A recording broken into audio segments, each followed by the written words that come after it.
Have you ever felt like your brain is just spinning its wheels? You're trying so hard to think your way out of stress or overwhelm, but you just can't.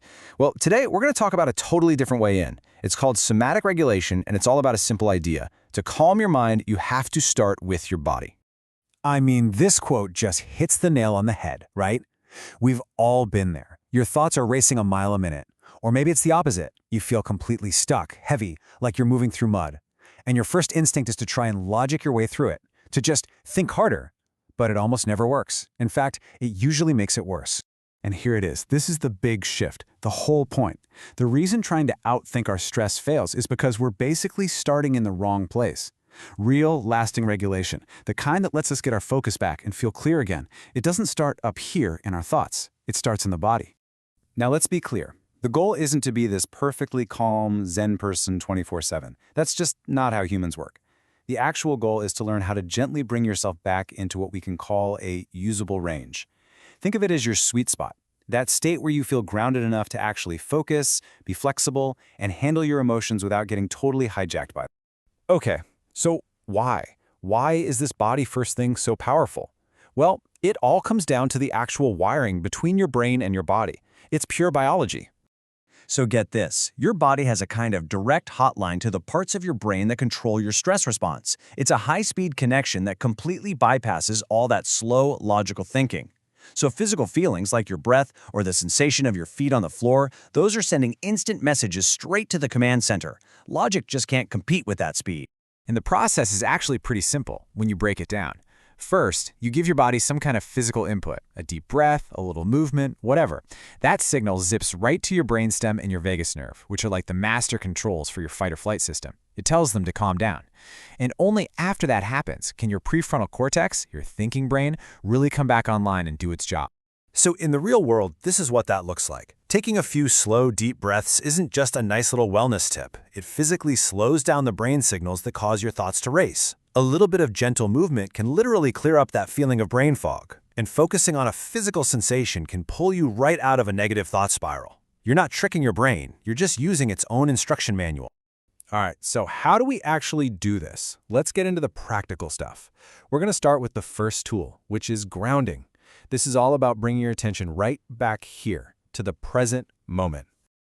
Grounding is your secret weapon for when you feel like your mind is just scattered, or maybe you feel a little disconnected, almost like you're watching a movie of your life.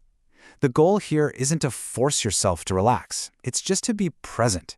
That simple act of noticing the here and now gives your nervous system something solid to hold on to. And you can do this in a few different ways. There's physical grounding, literally just feeling your feet on the ground or your hands on your desk. There's sensory grounding, noticing something like the temperature in the room or the texture of your shirt. And then there's orienting, which is super simple. You just look around the room and silently name like 5 things you can see. You know what? Let's try one right now. It takes like 10 seconds. Wherever you're sitting or standing, just put both feet flat on the floor. Now press down just gently. And for a second, just notice that feeling, the solidness of the ground beneath you, the pressure. That's it. That's a grounding exercise. You just did it. Okay, building on that sense of just being here, let's talk about 2 more incredibly powerful tools that you have with you all the time, your breath and your body's ability to move. Your breath is probably the fastest way to change how you feel, period. When you consciously slow down your breathing, you are literally flipping a switch in your nervous system. You're activating what's called the parasympathetic response. That's your body's natural rest and recover mood. It's a direct signal to your entire body that you are safe. So here's a really easy one to try. It's called the extended exhale. All we're going to do is breathe in for a count of 4 and then breathe out for a count of 6. Making the exhale longer is the key here. Let's just try one.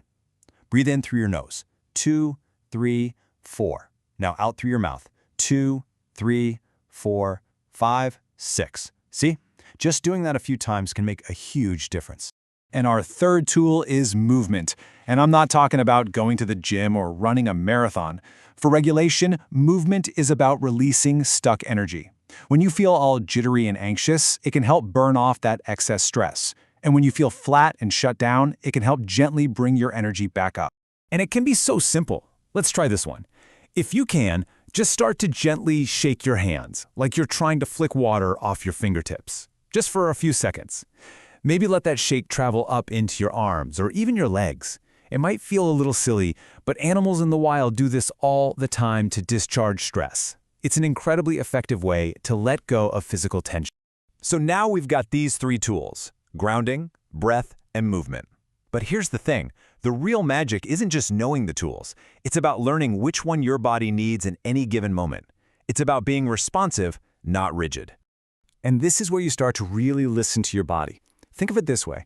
If you're feeling overstimulated, anxious, restless, revved up, you probably need something that's going to calm your system down. So you'd reach for grounding or some slow breathing. But if you're feeling understimulated, sluggish, foggy, checked out, you need something to bring your energy up. That's when you try some gentle movement. You match the tool to the... And that really brings us back to the biggest takeaway of all. If you want to access all the best parts of your mind, your focus, your creativity, your problem-solving skills, you can't just force them to turn on. The gateway is through your body. A regulated nervous system is the foundation for everything else. And please remember, this isn't something you master overnight. It's not another thing to be perfect at. It's really about building a relationship with your own body. It's a practice of listening, of getting curious, and of gently responding to what you hear day by day. So, I'll leave you with a question to take with you. The next time you try one of these tiny exercises, pressing your feet into the floor, taking a longer exhale, get curious for a second. Don't ask if it fixed everything. Just ask yourself, did my body respond differently than my thoughts? That little space you might notice between the two? Well, that's where all the magic happens.